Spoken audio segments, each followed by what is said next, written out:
6. Pay your brokers well, the power of good advice. Sometimes I see people posting a sign in front of their house that says, "For sale by owner." Or I see people on TV claiming to be discount brokers. My rich dad taught me to take the opposite approach. He believed in paying professionals well, and I have adopted that policy also. Today, I have expensive attorneys, accountants, real estate brokers, and stockbrokers. Why? Because if, and I do mean if, the people are professionals, their services should make you money.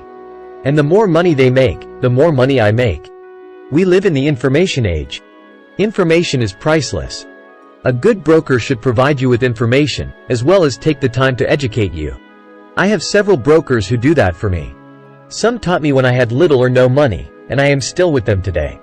What I pay a broker is tiny in comparison with what kind of money I can make because of the information they provide.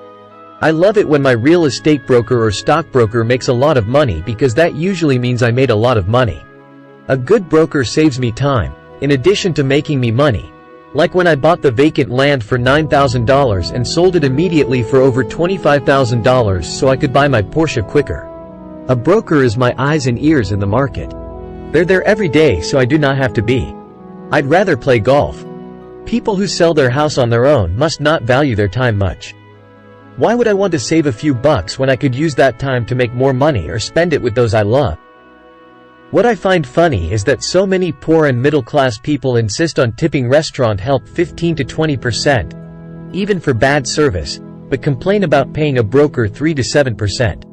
They enjoy tipping people in the expense column and stiffing people in the asset column. That is not financially intelligent. Keep in mind that not all brokers are created equal. Unfortunately, most brokers are only salespeople. They sell, but they themselves own little or no real estate. There is a tremendous difference between a broker who sells houses and a broker who sells investments. The same is true for stock, bond, mutual fund, and insurance, brokers who call themselves financial planners.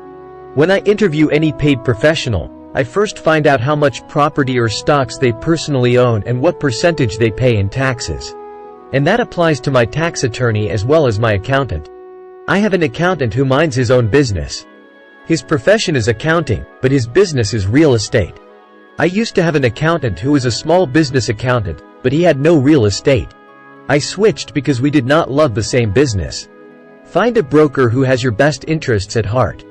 Many brokers will spend the time educating you, and they could be the best asset you find. Just be fair, and most of them will be fair to you. If all you can think about is cutting their commissions, then why should they want to help you? It's just simple logic. As I said earlier, one of the management skills is the management of people. Many people only manage people they feel smarter than and they have power over. Many middle managers remain middle managers, failing to get promoted, because they know how to work with people below them, but not with people above them.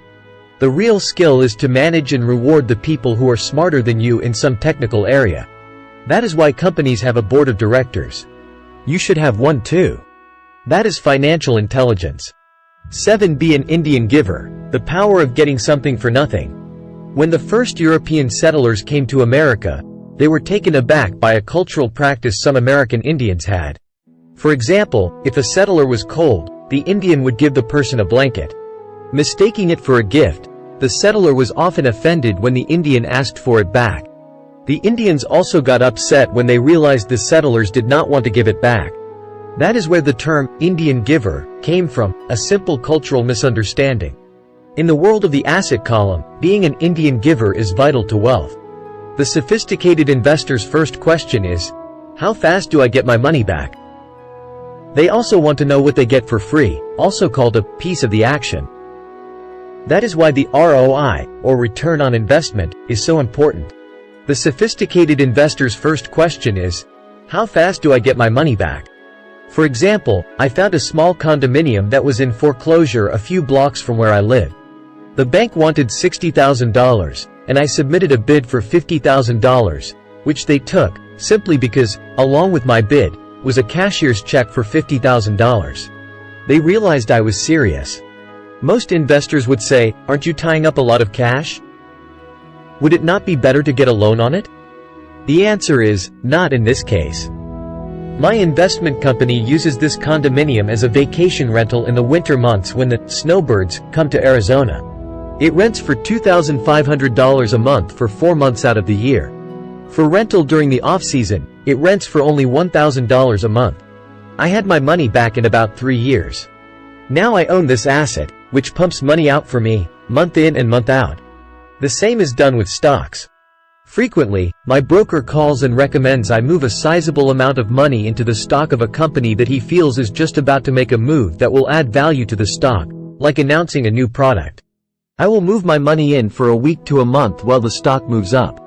Then I pull my initial dollar amount out, and stop worrying about the fluctuations of the market, because my initial money is back and ready to work on another asset. So my money goes in, and then it comes out, and I own an asset that was technically free.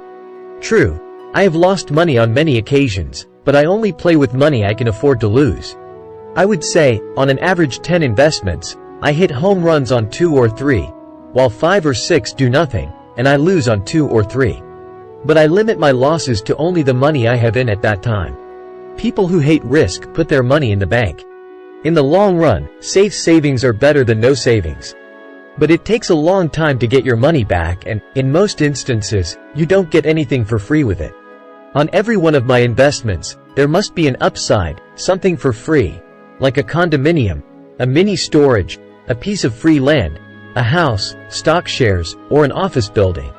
And there must be limited risk, or a low-risk idea. There are books devoted entirely to this subject, so I will not talk about it here. Ray Kroc, of McDonald's fame, sold hamburger franchises, not because he loved hamburgers, but because he wanted the real estate under the franchise for free.